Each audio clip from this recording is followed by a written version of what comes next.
I'm Sara. And I'm Jason. We're from Meadow Lighthouse, which is founded by psychics and scientists working together to create social change through empathy. If you watched one of our other videos, you will know that Jason and I shared a little bit about our backgrounds as psychics, and we grew up in two very different families. Jason grew up with a family of mystics who trained him from a very young age to become a well-respected psychic that he is today.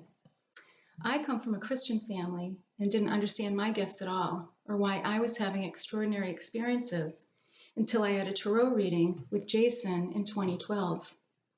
And although we had never met before that very first reading, we realized that we knew each other for a long time because we were both in contact with the same guides from an advanced civilization called Aldebaran. And our guides are named El and Zar, and they've been visiting us since we were small children. And since Jason and I met in 2012, we've also been in contact with Zelnas and Peter Tell, who are Pleiadian, and other beings from other places, and they all form a collective called the Guardians of Light.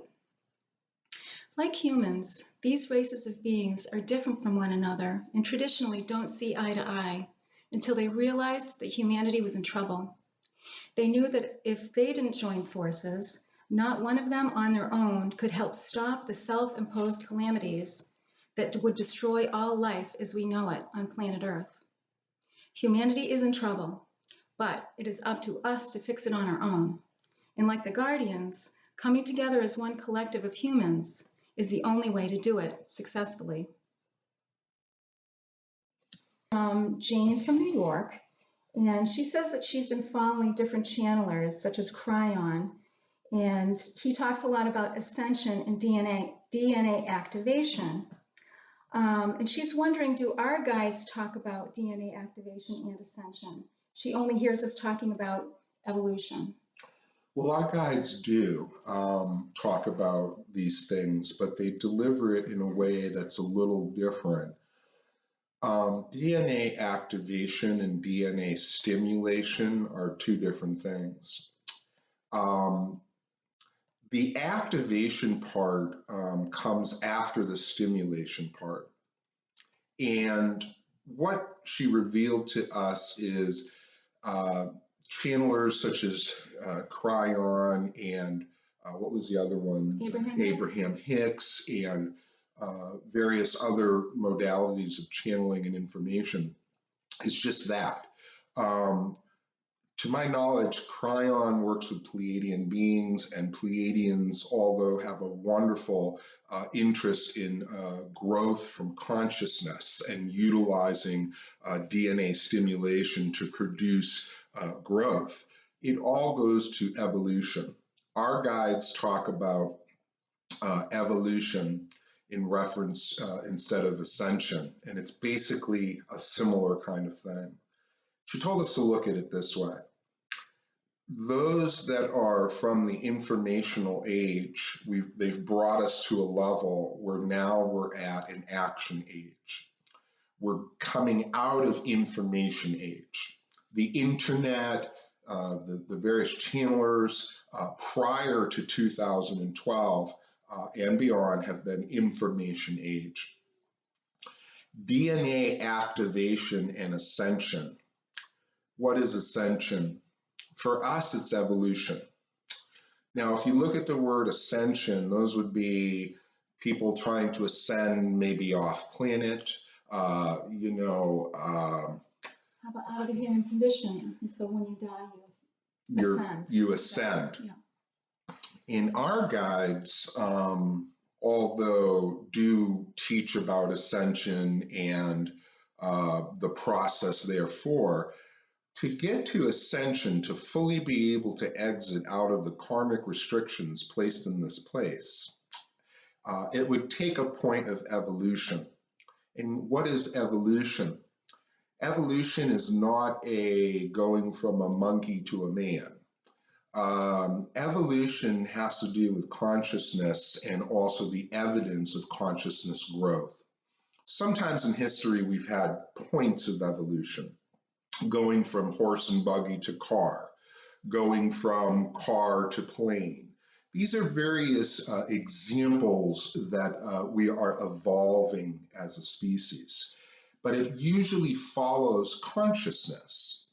So the ones that orchestrate the going from buggy to car were obviously consciously expanding. That DNA stimulation was expanding consciousness to produce the evidence of growth, which is evolution.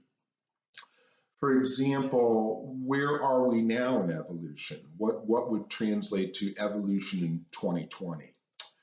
That would translate to graduating and expanding in a physical dimension from the way we're using automobiles. Maybe the next step in evolution would be anti-gravity, or coming into a train system that's no longer on the rails. Maybe it's magnetically and anti-gravity so that it's above the rails 6 to a foot and able to get speeds such as Mach 3. These are examples that we're evolving. Taking down borders as far as racism or separatism or these greed factions. If we were to denote that, we would then be denoting suffering, and any form of human suffering affects the whole consciousness as a whole. So there really, traditionally through metaphysics, is no separation. Money does not separate consciousness. So, there really is no division. It's an illusion. And it's people that are fostering these divisions out of fear. Well, if we don't hold on to this, then they're going to get to where we're at.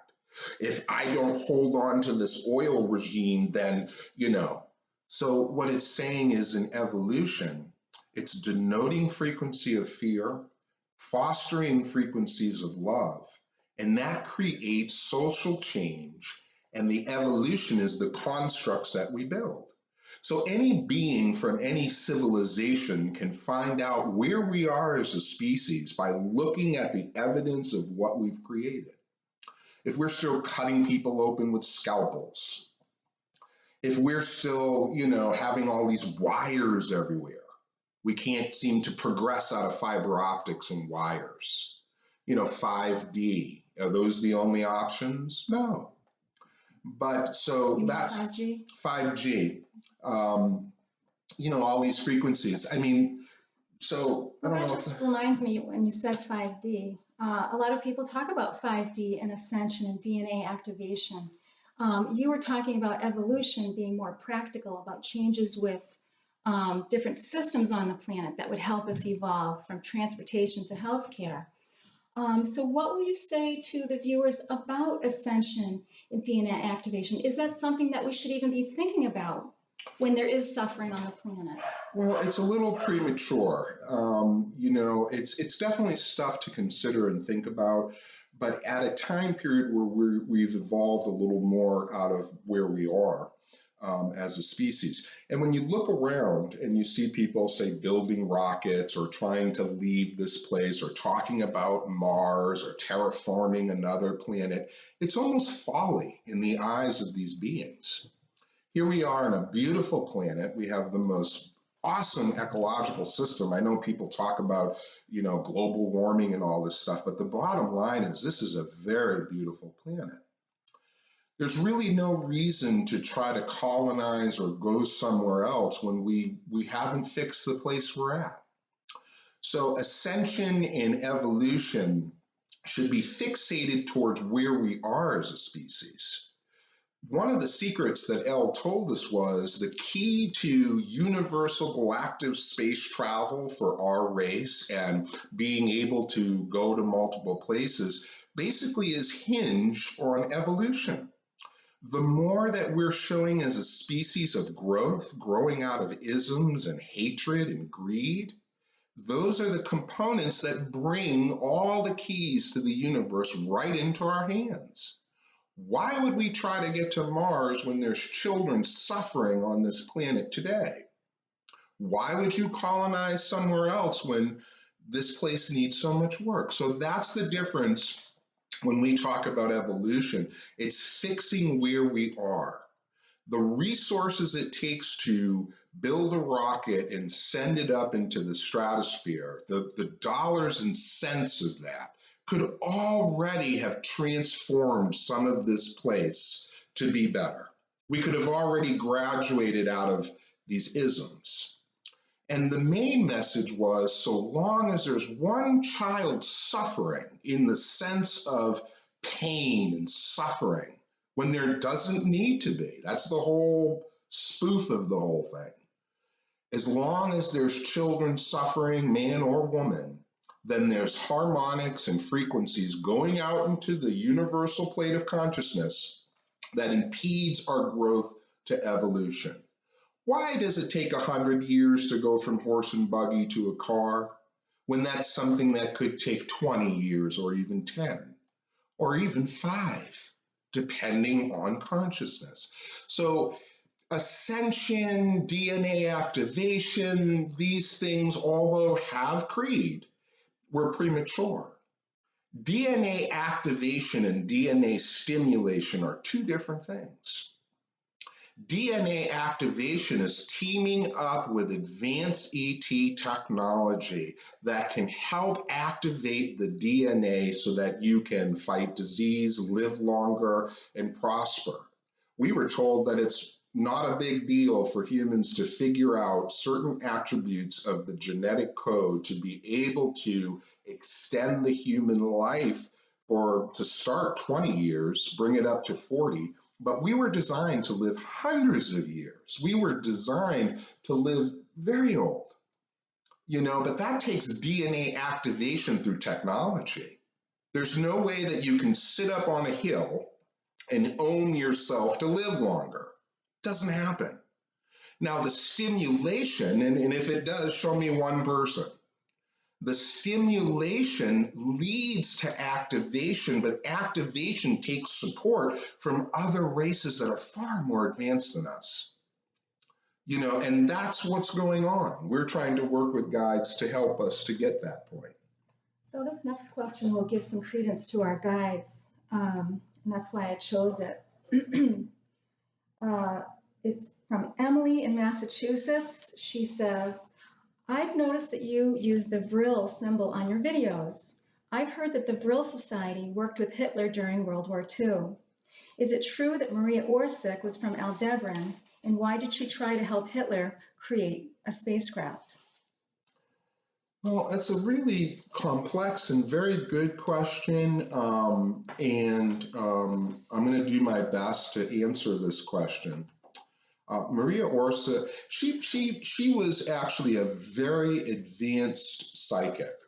And because of her gifts of being so advanced, and she put together a group of other psychics, channelers, mediums, where they would get information through telepathy and, from guides from another place.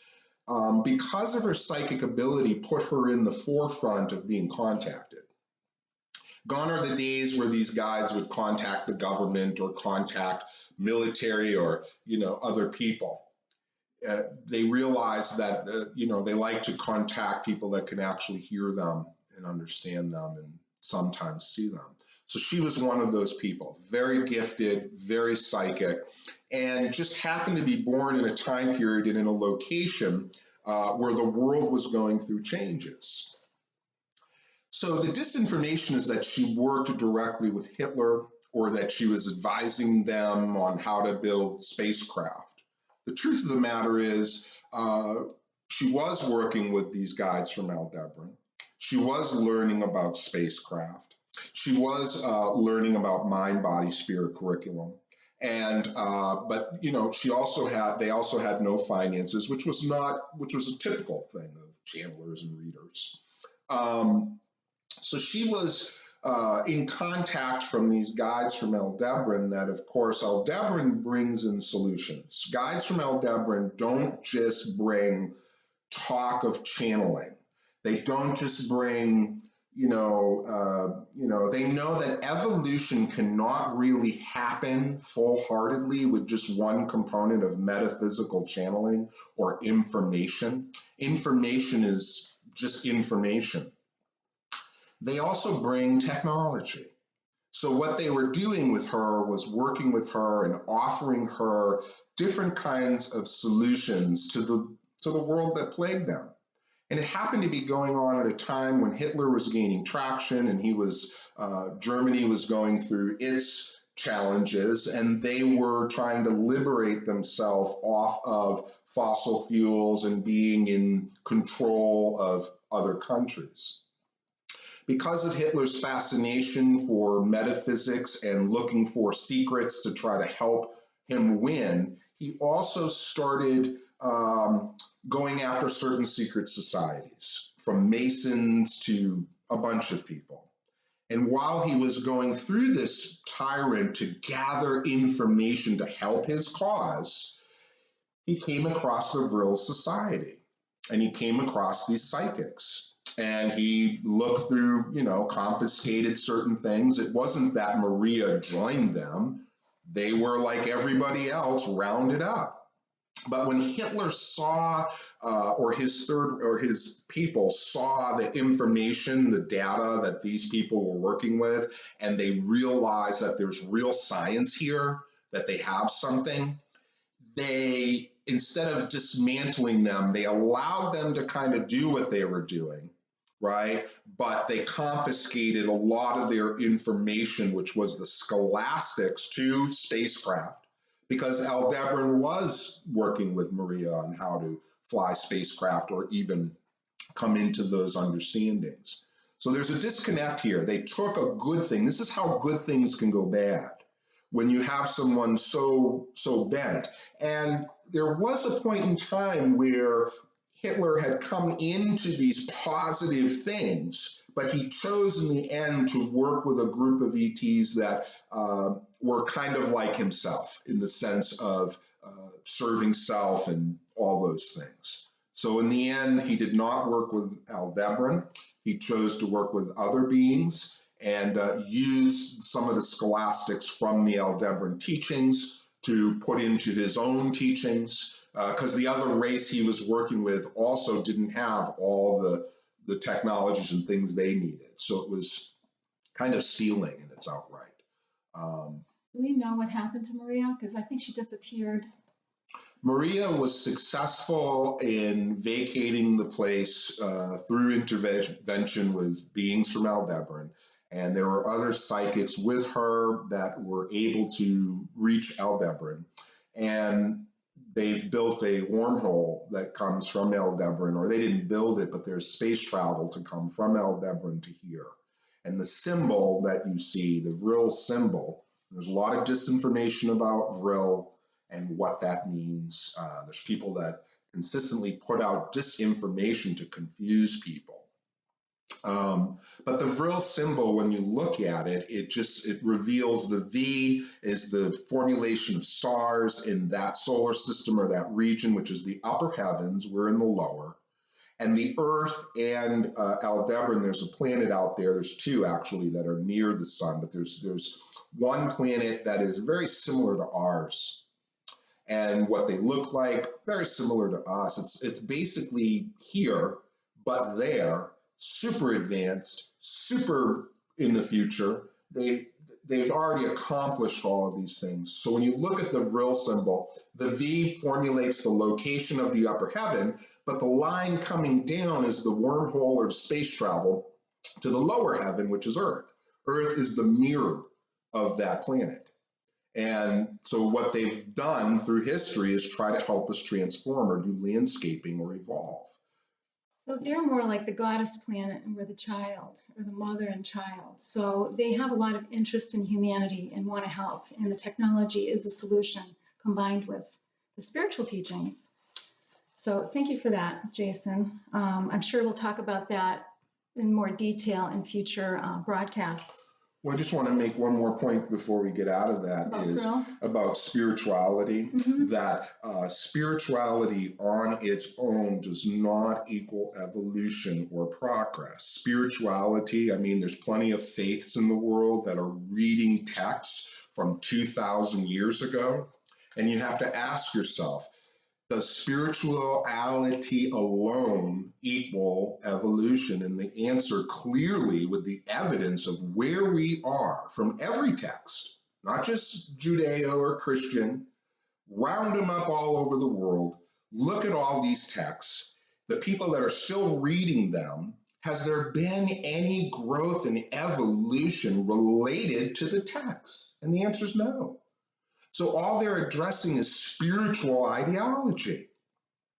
Aldebaran wants us to embrace technology, but we can't really have all of the technology until we're well enough consciously and have evolved enough through DNA stimulation to put us in the position to even have activation. If we had activation, what that translates to is technology, where they can literally go in through advanced ET technology and change things within your makeup and structure so that you're living to be 150. But what does that mean? We have to evolve with healthcare. We have to evolve with agriculture. We have to evolve with, fuel. These things lead us to DNA activation, which is working directly with technology that they will bestow upon us. And there's multiple layers of technology. The first one we can grab a hold of as far as the lighthouse is within the biotech, is helping on a real science level. So when I look out into the world and I see people channeling, people talking about ETs, and they're in direct contact, my first question is, what did they give you? Because it certainly wouldn't be just about a spaceship ride. If all they were interested is taking you on a spaceship, what good is that? Is that really advanced? Why would they use that for a Six Flags moment?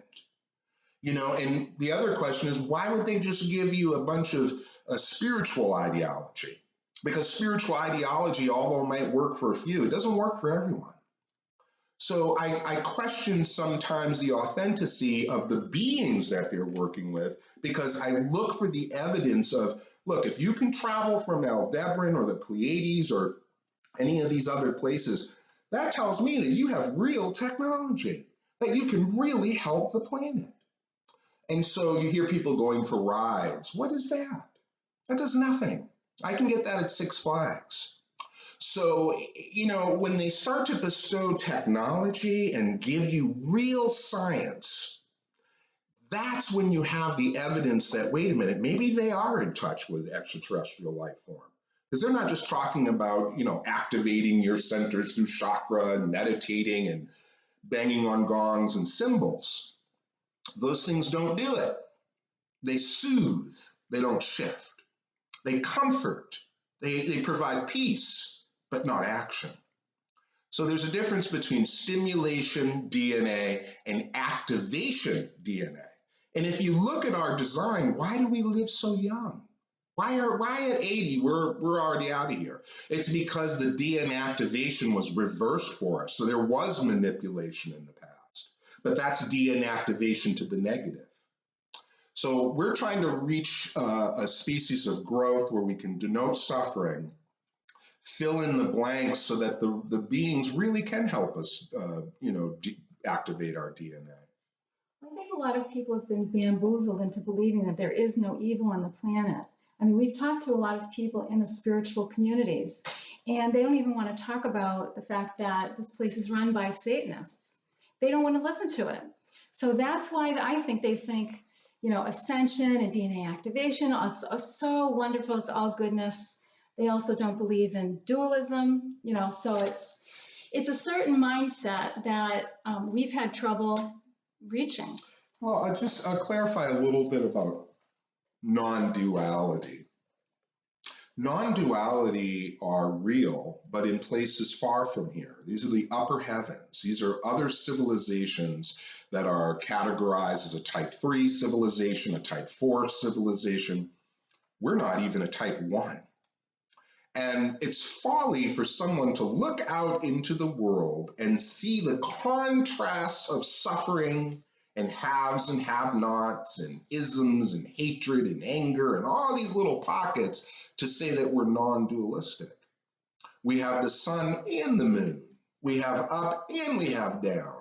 This is a very dualistic place. The objective is to reach non-duality. That's the objective. But you can clearly see with the evidence, we haven't reached it. We haven't even touched it. The key to evolution is getting rid of isms, is healing as a universal species, and the amazing things that would be discovered right here on this planet. Why would someone want to ascend or build a rocket to go somewhere when we have the most amazing planet? This planet is coveted by beings. Beings love this planet. What they don't like is what we're doing to it. You say, well, how can someone give us a virus? We allowed it. How did we allow it? By accepting fear over love. If we were vibrating in the area of love and reach a certain harmonics, we actually could shift this place from a duality place to at least a type 1 civilization. The efforts of that and the evidence of that would be, again, graduating from fossil fuels, graduating off of scalpels and barbaric practices. I call them barbaric because they call them barbaric, but there are people that are doctors that think it's cutting edge, and that's just sad. So if we can graduate out of these practices, we probably wouldn't build a rocket. There's no reason for a rocket. We could already design anti-spacecraft. They did it with Maria Orsic in World War II. So the evidence is already there. Foo Fighters and what was really going on. And if you research it, you will find that Aldebaran has been proven. The military know about it. There are people in the know that know about Aldebaran. And the difference between Aldebaran and a lot of other beings is Aldebaran is the sister planet to us. They have a very big thing towards humanity because they are like us. They are related. So they've been coming here from day one. But what they try to offer us is technology and spirituality. Now, the Pleiadians also have a lot of advanced technology, but their technologies are a little different. They look more towards the free energy, just like Aldebaran, but their main primary interest is spiritual consciousness. But all these beings on their own have also realized they can't do it on their own. The Pleiadians have tried since day one. On their own, they can't do it. And this is why humanity is crying out for change right now. Viruses, weird fires, volcanic eruptions, these things are going to be commonplace. The key is if we can grow empathically and psychically and spiritually and towards technology support, then we won't have viruses being created. Bad actors have no platform unless we give it to them. And the way we take away their platform is love, empathy, combating fear with love and empathy. A bad actor, again, can't be successful if the vibratory notes are against them. But they have a lot of free reign to do evil. There's a lot of free movement to do that because as a species, we've bought a lot of their false rhetoric. Just like that question about Maria Orsic and how she was helping the Nazis, which is furthest thing from the truth. That is absolutely hogwash. People say, well, what's evil? Well, but anyway. Well, that brings me to our last question. Bill from Michigan wrote in kind of a nasty letter, and I'm not going to read it on air, but I think I should address his point. He said that he thinks psychics and ETs are evil, and they only want to destroy humanity and the planet, which is, of course, absurd. Jason and I, as psychics, all of our lives growing up, all we ever wanted to do was help people. And the guides that we work with are doing this out of love. They want to help us because they love us. And we feel the same way. Did you want to add to that? Yeah, let's talk about evil. What is evil? That's a big statement, and predominantly my whole life, in the eyes of most of the mainstream, you're viewed as evil. You're doing divination, you're trying to see the future, but the reality is, in every sector of life, every group of people, every race of people, there are going to be some pockets that choose to do negative as opposed to positive. It's the same for even other beings. And, how do you know what evil is? You know what evil is by what it does. You know what evil is by the fruits of its labor. So if ETs that we're working with were evil, do you think they'd be trying to offer assistance with transforming healthcare and getting rid of chemotherapy, extending the human life, or offering assistance to agriculture? This technology could transform agriculture, it could change the healthcare system. Our other ET guides from a different sector out towards the Pleiadians offer free energy. These things, if this was evil, why would it be delivered that way for social advancement, evolution, DNA activation? These are all things that are positive. You know, if it was evil, they'd be putting in chemotherapy. If it was evil, they'd be trying to, put out frequencies with their cell phone towers to make you depressed. So evil is as evil does, and you look at the evidence of evil. Don't get caught up in the word ET, psychic, any of that. But look, I'm not saying there's not psychics that use it for selfish gain. I'm not saying there's not ET races that try to manipulate man and control them for their own purposes. That stuff's real.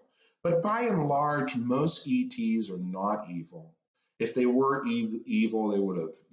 We wouldn't be walking around as humans. They would have already conquered us, and they would have already taken the planet. It wouldn't have took them no time. So really, they're not evil. If anything, most of them are fighting the evil and trying to help humanity to evolve. It really is that simple. So I think we're going to end this segment right here on that note. And so evolution is what we want to see happen. And if you want to know more about Meta Lighthouse, please visit our website, metalighthouse.org. Please reach out to us if you have any questions, you want to chat with us at all. We'd love to hear from you. And we look forward to seeing you another time. Thanks again. Bye. Bye.